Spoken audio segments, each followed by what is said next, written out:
Assalamualaikum, selamat siang Pak Pangki. Waalaikumsalam, selamat siang juga Pak Gia. Mohon maaf mengganggu waktu istirahatnya Pak. Tidak apa-apa Pak Gia. Ada yang bisa saya bantu tidak Pak? Terima kasih sebelumnya. Begini Pak, hari ini saya rencananya akan melakukan proses coaching sama Pak Henda. Kiranya Bapak bisa membantu untuk mengamati proses coaching yang akan saya lakukan Pak. Oh insya Allah Pak, saya bisa kebetulan jam pelajaran saya sedang kosong Pak. Baik Pak, terima kasih atas kesediaannya. Selanjutnya mohon arahan dari Bapak untuk proses coaching yang baik Pak. Pak Gia ini bisa saja. Saya rasa Pak Gia lebih tahu tahapan-tahapan yang harus dilakukan saat melakukan coaching. Ada 4 tahapan yang harus kita laksanakan dalam melakukan coaching alur tirta. Mungkin Pak Gia lebih paham tahapan coaching alur tirta. Siapa yang saya ketahui tahapan coaching alur tirta adalah yang pertama yaitu tujuan Pak, yang kedua identifikasi, yang ketiga rencana aksi, dan yang keempat tanggung jawab. Seperti itu Pak yang saya ketahui Pak. Luar biasa. Betul sekali apa yang disampaikan oleh Pak Gia. Kemudian selain kita harus tahu tahapan coaching alur tirta, kita juga harus memiliki kompetensi sebelum melaksanakan praktek coaching. Karena kompetensi ini akan berdampak pada hasil dari coaching itu sendiri.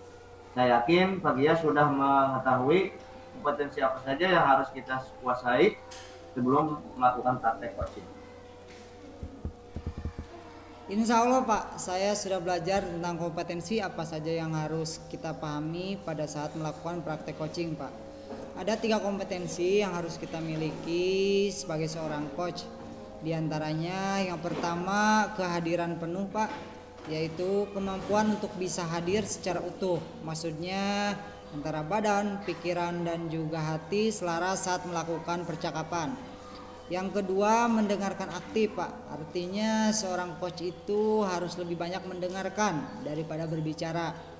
Yang ketiga adalah mengajukan pertanyaan yang berbobot, artinya pertanyaan-pertanyaan yang diajukan oleh seorang coach itu diharapkan mampu menggugah orang untuk berpikir dan dapat menstimulasi seorang coach. Mungkin itu Pak. Keren, luar biasa sekali. Bagian selanjutnya, kompetensi mana yang ingin Bapak kembangkan secara spesifik pada saat observasi nanti nih Pak? Untuk kompetensi yang ingin saya kembangkan adalah mendengarkan aktif dan memberikan pertanyaan-pertanyaan yang berbobot Pak. Nah, kemudian apa indikator yang ingin dicapai dari praktek coaching hari ini? Untuk indikator yang saya harapkan adalah coach saya ini dapat menemukan solusi atau langkah-langkah dalam menyelesaikan masalah yang dihadapinya Pak. Baiklah, kalau begitu, kapan nih kita mulai praktek coachingnya Pak? Rencananya hari ini Pak, kemungkinan secepatnya, tapi saya boleh izin untuk siap-siap dulu Pak. Ya. Kalau Mangga, begitu, boleh. ya Boleh, Pak. boleh, Kalau ya. begitu saya permisi dulu ya Pak ya untuk Iya, siap-siap. iya. Iya, iya. Assalamualaikum. Waalaikumsalam warahmatullahi wabarakatuh. Silakan lanjutkan Pak.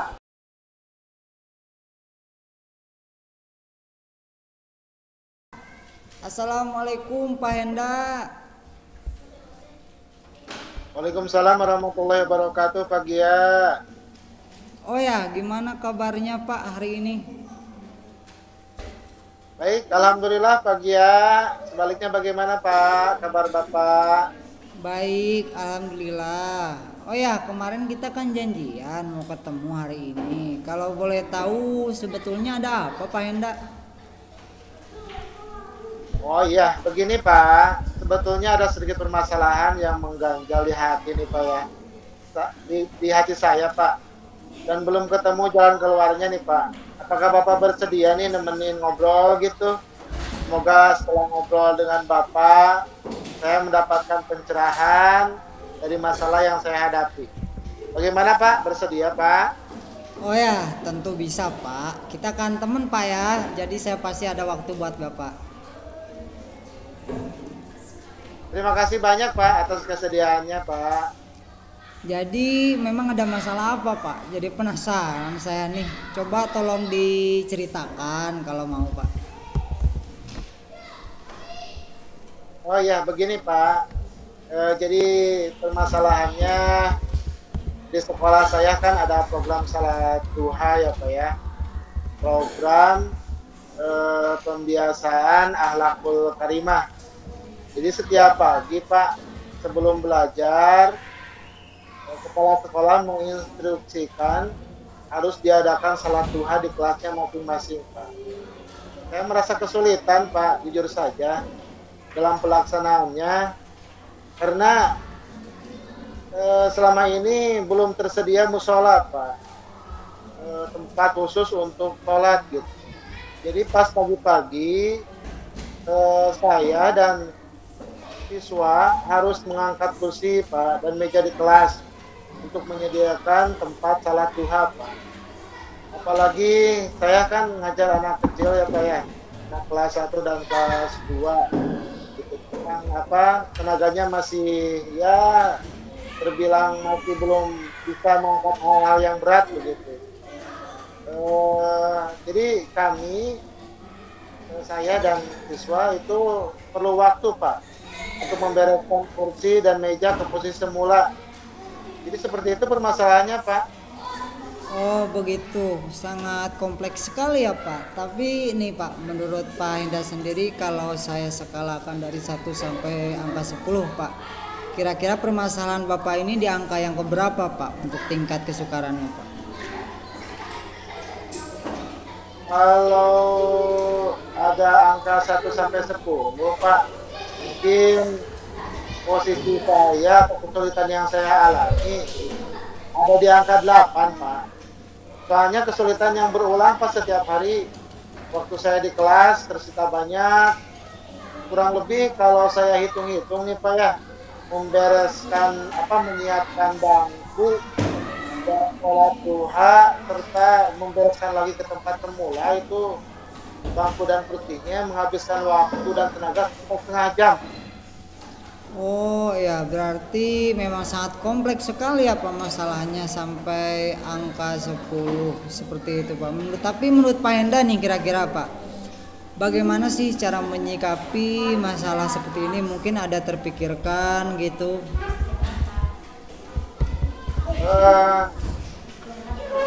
Kalau saya pikir Pak, mungkin masalah ini akan teratasi ya Pak ya, apabila di sekolah saya mungkin terdapat ruangan Pak, karena yang jadi permasalahan kan bukan sholat duhanya kalau menurut saya Pak ya, tapi ruangan untuk sholat duhanya begitu. Oh begitu Pak, kayaknya memang tepat itu solusi yang terbaik sepertinya Pak. Namun untuk hal menjalankan solusi tersebut, kira-kira Bapak rencananya apa yang akan dilakukan Pak Enda nih? Jadi mungkin kayak begini Pak, jadi kebetulan saya mempunyai ruangan gudang ya Pak ya. Tempat itu memang luas Pak, ruangan gudang itu. Tapi peruntukannya untuk menyimpan kursi dan meja bekas Pak. Mungkin saya akan mengalihfungsikan ruangan tersebut Pak dari gudang menjadi musola. Wah itu keren Pak, strategi dalam pengalihfungsian ruangan tersebut. Kira-kira apa Pak yang akan dilakukan Pak Henda selanjutnya? Mungkin yang menjadi rintangan Pak ya, atau hambatan dalam pengalihfungsian ruangan adalah soal itu Pak, soal barang-barang bekas yang ada di gudang tersebut Pak. Jadi kan ada kursi bekas, meja bekas, triplek dan lain sebagainya Pak, itu kan menumpuk di sana ya Pak ya. Jadi soal barang bekas yang ada di sana Pak, mungkin saya akan mendaur ulang barang-barang bekas tersebut menjadi bahan yang lainnya Pak, seperti kayu. Kalau misalkan kayu ya dijadikan pagar, gapura pramuka, membuat rak dan lain-lain mungkin Pak, menjadi benda yang lebih bermanfaat. Wah bagus sekali Pak itu solusi-solusi dan strateginya. Tapi ada strategi lain nggak Pak yang memungkinkan untuk eksekusi alih fungsi tersebut? Karena mungkin kan tidak bisa dilakukan sendiri Pak untuk eksekusinya. Ya, betul Pak. Jadi strategi lainnya mungkin saya akan membangun koordinasi dan komunikasi Pak dengan kepala sekolah sebagai pimpinan saya. Oh, terus dengan guru juga sebagai rekan kerja saya, siswa, atau bahkan bila diperlukan Pak dengan orang tua siswa juga saya akan komunikasikan Pak. Wah, bagus itu Pak. Memang selayaknya warga sekolah harus ikut dilibatkan Pak, apalagi ini untuk kegiatan baik Pak. Namun menurut Bapak sendiri indikator keberhasilan yang Bapak rencanakan itu seperti apa Pak? Indikator keberhasilannya menurut saya Pak, jadi jalannya sholat duha itu sendiri Pak ya. Jadi mungkin indikator yang paling tepat sholat duhanya dilaksanakan secara aman gitu ya, tepat waktu, tidak menyita waktu, dan yang terpenting adalah kenyamanan ketika kita melakukan sholat duha. Itu Pak. Nah ya Pak, kalau untuk ini kan yang akan dilibatkan ini mencapai banyak sekali ya Pak. Yang terpenting kenyamanan, keamanan tadi. Namun ada nggak Pak pihak lain yang Bapak libatkan atau bisa disebutkan gitu Pak, siapa-siapa aja yang Bapak libatkan dalam kegiatan tersebut Pak? Saya pikir Pak semuanya warga sekolah harus dilibatkan Pak. Terutama kepala sekolah, guru, siswa, dan kalau memungkinkan, kalau memang kita perlu bantuan orang tua siswa ya saya libatkan orang tua juga Pak. Bagus sekali Pak. Namun kira-kira apa nih rencananya untuk eksekusi kegiatan tersebut Pak? Boleh dijawab dengan pantun ya Pak ya? Waduh, mantap sekali. Boleh nanti saya bilang cakep Pak ya. Oke, siap. Ikan sepat digambar pakai batik. Cakep. Lebih tepat, lebih baik. Walah, mantap Pak. Keren pantunnya, keren rencananya, dan keren orangnya juga Pak. Namun kira-kira setelah kita ngobrol panjang tadi Pak, sekarang bagaimana perasaannya Bapak Pak? Setelah ngobrol dengan Bapak nih Pak ya, setelah Pak curhat panjang lebar, perasaan saya menjadi plong Pak. Sepertinya saya mendapatkan solusi dan mudah-mudahan dapat terrealisasi Pak dengan baik.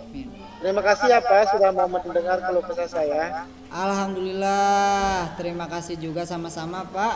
Alhamdulillah kalau Bapak sudah merasa plong, kemudian Bapak juga sudah mendapatkan solusi dari permasalahan sendiri Pak, dan semoga tujuannya tadi bisa tercapai, terlaksana dengan baik dan mendapatkan dukungan Pak.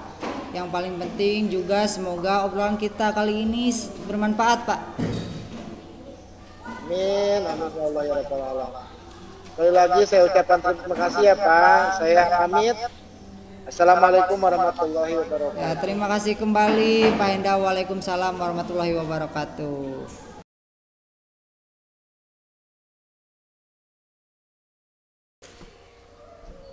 Assalamualaikum Pak Gia. Waalaikumsalam Pak Pangki. Wah, alhamdulillah proses coachingnya sudah dilaksanakan. Sebagai refleksi ini saya akan memberikan beberapa pertanyaan. Baik. Boleh tidak Pak? Yang pertama, apa saja yang telah Bapak lakukan terkait indikator dan capaian yang Bapak harapkan selama proses coaching yang dilakukan tadi Pak? Hal yang saya lakukan pada saat proses praktek coaching adalah Pak, saya melakukan sesuai dengan alur tirta, yaitu mulai dari menanyakan tujuan, identifikasi masalah, rencana aksi, dan tanggung jawab atau komitmen dalam menjalankan aksi yang direncanakannya Pak. Dengan memakai alur tirta tersebut, alhamdulillah coach dapat menggali sendiri solusi untuk memecahkan masalahnya Pak. Keren, menurut saya proses coaching yang dilakukan Pak Gia sama Pak Henda sudah luar biasa. Dilakukan dengan baik dan juga alur tirtanya sudah sesuai. Ya, kemudian Pak Gia dalam catatan saya ini sudah mampu loh memberikan pertanyaan-pertanyaan yang dapat menggali potensi atau kemampuan Pak Henda sehingga Pak Henda dapat menemukan solusi terhadap masalah yang dihadapinya. Nah, selanjutnya pertanyaan yang terakhir nih Pak. Kompetensi apa lagi yang ingin dikembangkan berdasarkan hasil coaching yang barusan telah Bapak lakukan? Kompetensi yang ingin saya kembangkan Pak adalah kompetensi menggali pertanyaan yang lebih berkualitas Pak. Sehingga pertanyaan tersebut mampu membuat coach merasa puas dengan tanpa disadari Pak dapat memecahkan masalahnya sendiri Pak. Luar biasa. Mungkin itu yang bisa saya bantu ya Pak Gia. Semoga bermanfaat untuk Pak Gia dan juga saya sendiri. Amin amin Pak. Terima kasih atas kesediaan dan bantuannya. Semoga kita dapat bekerja sama lagi Pak. Assalamualaikum warahmatullahi wabarakatuh.